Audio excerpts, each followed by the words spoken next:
Why you need a good feedback score on eBay. Selling on eBay is the same as selling anywhere else in one respect. That is, your customers want to know they can trust you. Buyer confidence is crucial to successful selling. If a buyer has no confidence in you as a seller, they will not buy. So how can any buyer know what your reputation as a seller is? This is provided by feedback. When you have sold an item, the buyer is asked to leave a feedback score for you.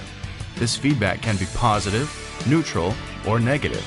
If the buyer has had a good buying experience, that is, he received the product in a reasonable time, it was in good shape, and it was exactly what he expected, then he will be likely to leave a good feedback score for you. This will be seen by other buyers and will establish your reputation as a seller of integrity. If the buyer has had problems, for example, the product was broken due to poor packaging, or it was not as described, then he's likely to leave a negative score. Other buyers can see this feedback score on every item listing next to your user ID. Once the feedback score is left, it cannot be deleted, and it becomes a permanent part of your profile. So it's important to get as good a score as possible. Of course, it works both ways.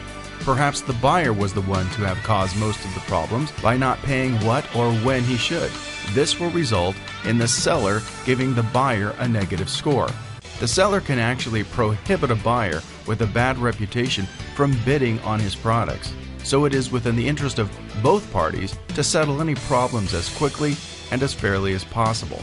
It's important to be cautious when leaving feedback reports, especially if you're upset at the result of your transaction. Since feedback reports are public and permanent, you don't want to leave anything that would give cause for a legal defamation or character case. eBay has rules about the standard of feedback and is able to remove such comments if they constitute libel. Members can also be given the opportunity to withdraw their remarks using a special withdrawal process. If you feel unsatisfied with your trading partner's performance, always try and settle the issue before leaving feedback. Then, make sure it's fair and factual.